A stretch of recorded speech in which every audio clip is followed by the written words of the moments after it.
The hotline should be in the communications department. Where did the hiss come from? I'm not sure. You said the hiss was here when you entered.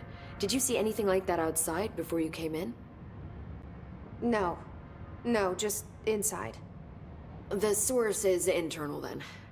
See, the oldest house is a sprawling complex with openings to other places as well. I don't even know where to start looking.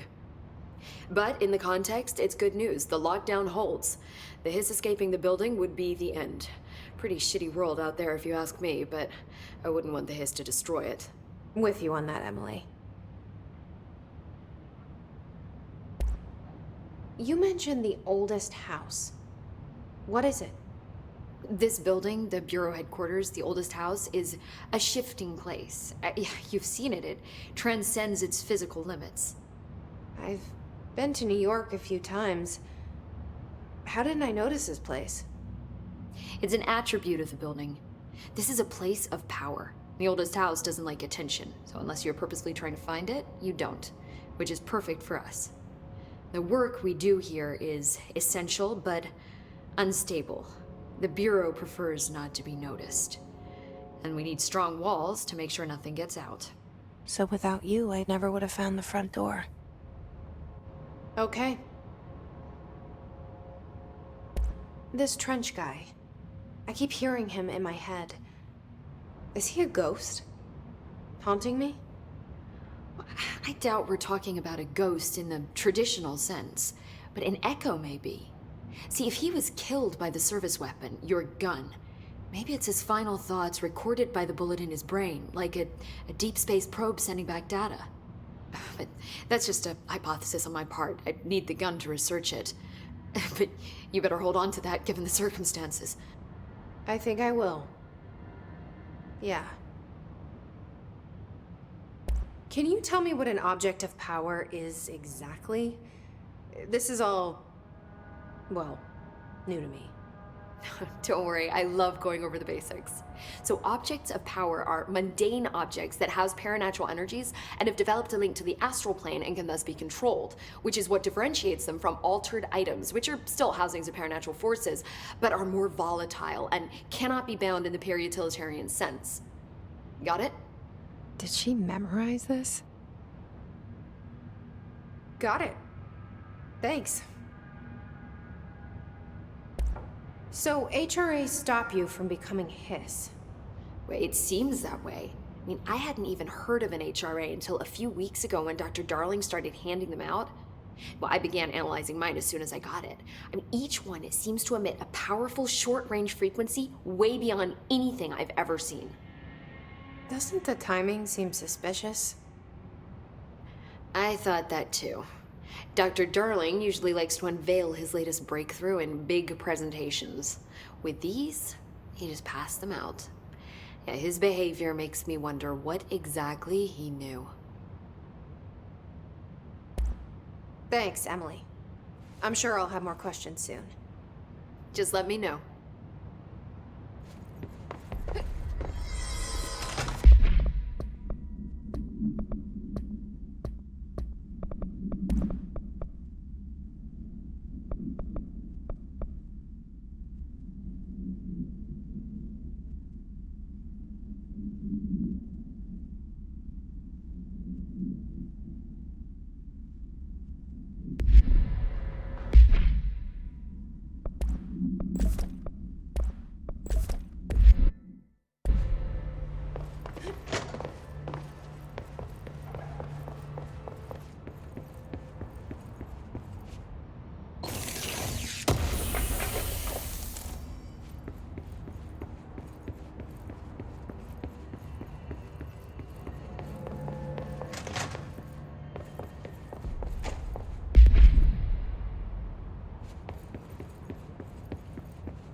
is again.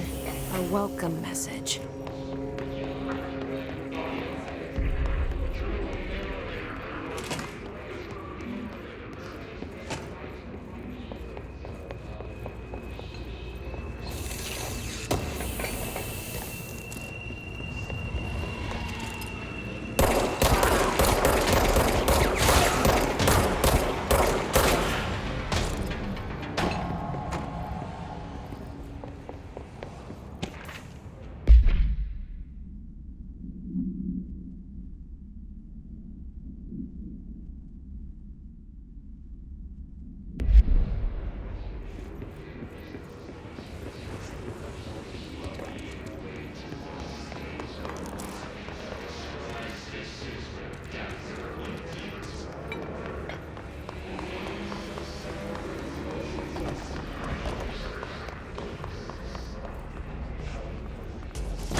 There it is again. A welcome message.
Communications. We're on the right track.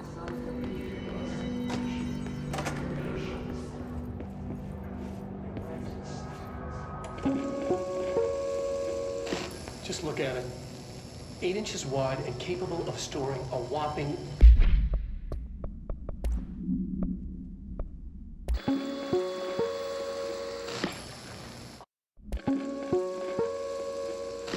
Just look at it. 8 inches wide and capable of storing a whopping 80 kilobytes. Stolen by our friends at the CIA, the disk held the launch codes to Soviet nukes. This is not the disk, of course, but one exactly like it. A perfect fusion of concepts vibrating in the Cold War era collective unconscious. A receptacle. It is a receptacle for dangerous energies to hone in on. And they did. We don't have the details, but when things started flying around the disk, it was transferred to us. It's an object of power. OOP. Oops. Oh, and it can launch things telekinetically through the air. To date, we've launched maybe 3 dozen pencils. And once, we even launched a cup.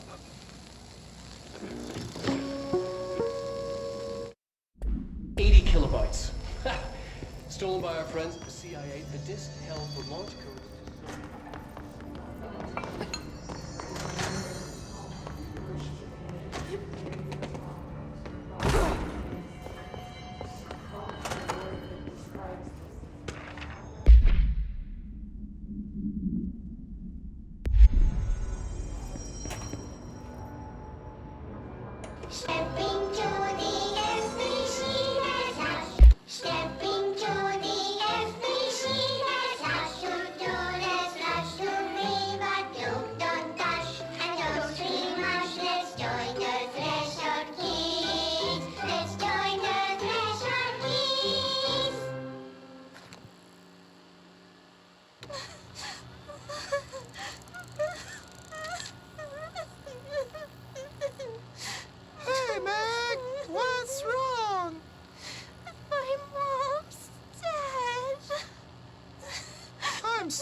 It's like the director says, confidential and children both start with C.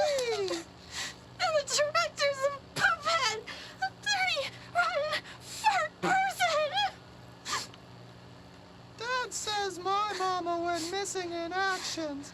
She walked into the city and didn't come back.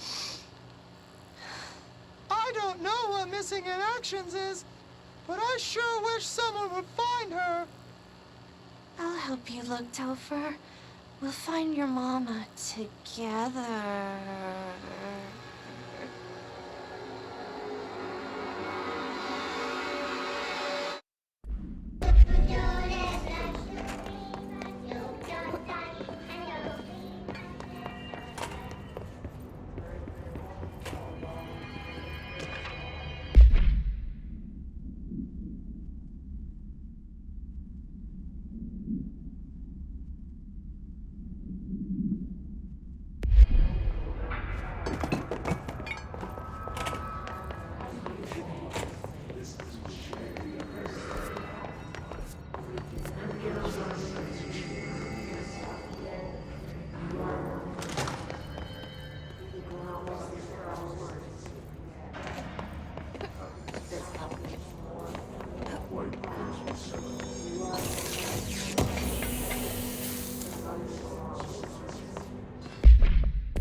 Object of power. Looks like the hiss have latched onto it. We need to cleanse it.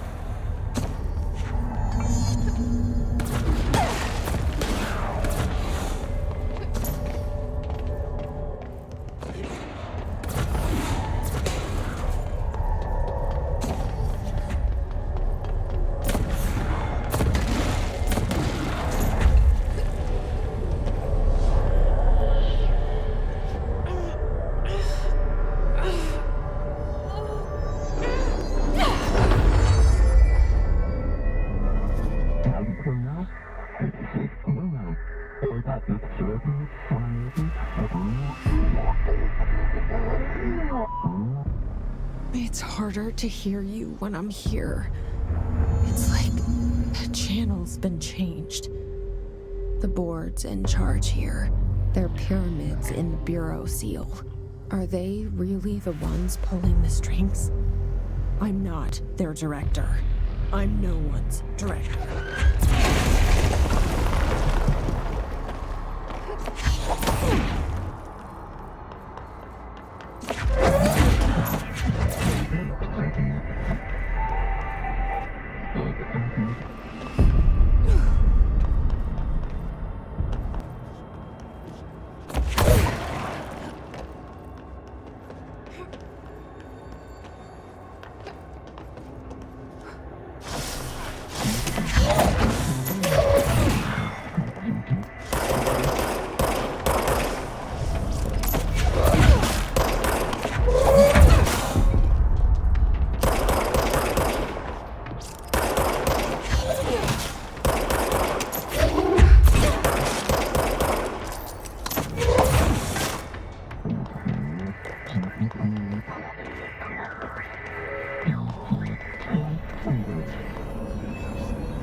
There you are. You were gone. Cut off. I got it. Just like you wanted, right?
Emily said that the hotline can be reached through the mailroom.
This must open the door.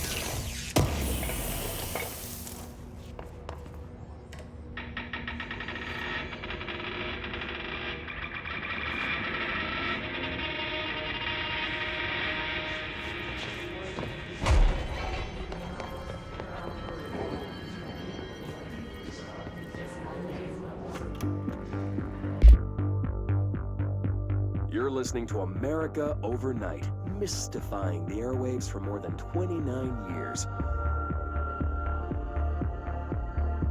Thank you for staying up with us. Ghosts. We've had many callers over the years tell us of hauntings, voices, and other phantasmagorical phenomena. Today, friend of the show, Dr. Quincy Reagan, tells his story. Quincy. Thanks. This is something I experienced recently while staying at the Chili Pines Motel in Macon for last year's SuspiciaCon. I was in room 47. The night manager, an avid listener of the program, insisted I take this particular room. Now, the manager explained that years back, the body of a man was discovered under the bed, inside that wooden border that motel beds tend to have. And the body had been there a week, he said. Guests had stayed there, sleeping with the corpse a foot below them. They only found the body when housekeepers complained about the smell. Hauntings have been reported in room 47 ever since. I happily took the room. I fell asleep pretty quick, checking under the bed first, of course. No ghosts visited me, no chilly spots or flickering lights. But when I woke up, I found myself under the bed. It was dark and stiflingly hot. Luckily, I was able to push the mattress off and crawl out before I suffocated. The night manager was kind enough to find me another room. Oh, there you have it, listeners. What we call ghosts take many forms. Quincy was brave enough to tell his story, and I encourage you to keep calling and writing whenever you encounter something strange, something you can't explain. Maybe you're seeing colors that we have no name for. Maybe your toaster is possessed. Remember, dear listeners, when no one else believes you, we do. America Overnight, we'll be right back. You're listening to America Overnight, mystifying the airwaves.